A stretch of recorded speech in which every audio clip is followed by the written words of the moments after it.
आपका ये चैप्टर था जिस चैप्टर का नाम था सत्ता की साझेदारी। और सत्ता का मतलब हमने क्या बताया? शासन। और साझेदारी का मतलब हिस्सा या बंटवारा। अब हम लोग यहाँ यही देखेंगे कि कैसा हिस्सा और कैसा बंटवारा। ठीक है, तो सबसे पहले हम बेल्जियम के अंदर चलते हैं और बेल्जियम में देखते हैं कि पश्चिमी यूरोप का एक छोटा सा यह देश है। किसका देश है?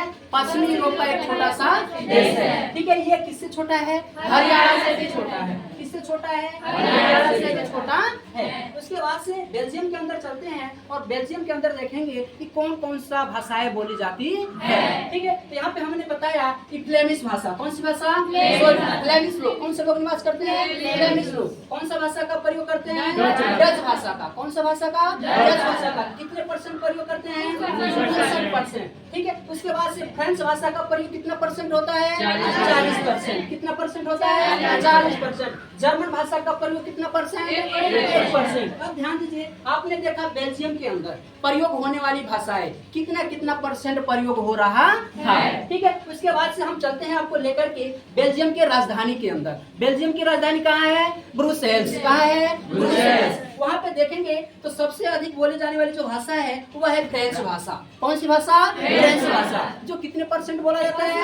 80% बोला जाता है। और इसी में डच भाषा अगर देखें तो यहाँ पे डच भाषा कितना परसेंट बोला जाता है? 20%। ठीक है, यहाँ पे यानी यहाँ पे अभी हमने देखा, ठीक है, बेल्जियम के अंदर यहाँ पे डच भाषा 59% बोला जाता था और उसके साथ साथ यहाँ बहुत संख्यक लोग निवास करते हैं। ठीक है, तभी तो 59% था। ठीक है, लेकिन बेल्जियम के अंदर बेल्जियम के राजधानी में अगर घुसते हैं यानी ब्रुसेल्स में जब पहुंचते हैं तो वहाँ पे देखते हैं डच भाषा बोलने वालों की संख्या कम हो जाती है यानी अल्पसंख्यक हो जाती है। अल्पसंख्यक मतलब क्या होता है? कम। ठीक है, उसके बाद से हम देखेंगे 1960 से लेकर के 1950 से लेकर के 1960 के बीच में 1950 से लेकर के 1960 के बीच में। ठीक है, यहाँ पे क्या होती है? ये कहते हैं कि हमारा यहाँ चलेगा और ये डच भाषा वाले कहते हैं कि हमारा यहाँ चलेगा। ठीक है, अब तानाशाही वाली बात हो जाती है। जब तानाशाही वाली बात होती है तब बात आती है 1950 से लेकर के 1960 के बीच में विवाद होने लगता है। क्या होने लगता है? विवाद होने लगता है। और श्रीलंका, ठीक है, एकदम हमारे पड़ोस में स्थित है। श्रीलंका कहाँ स्थित है?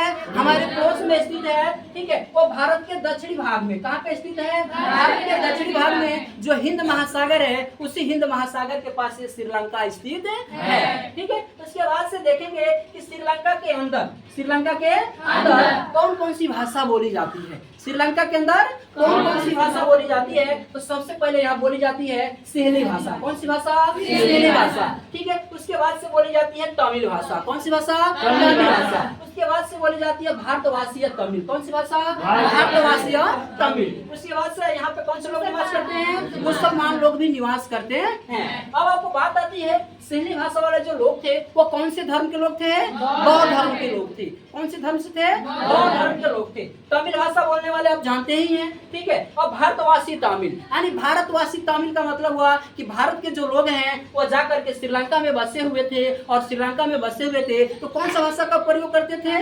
तमिल भाषा का प्रयोग करते थे। ठीक है, उसके बाद से वहाँ पे मुसलमान लोग भी निवास करते थे। अब बात आती है वह जगह किसका है? तो बताया गया है वह जो जगह है, ठीक है, वह किस जगह, वहाँ कौन से लोगों की जगह है? सहेली भाषा बोलने वाले लोगों का वह जगह है। कौन सा जगह? श्रीलंका। बाकी आपकी घंटी लग चुकी है, अगले क्लास में।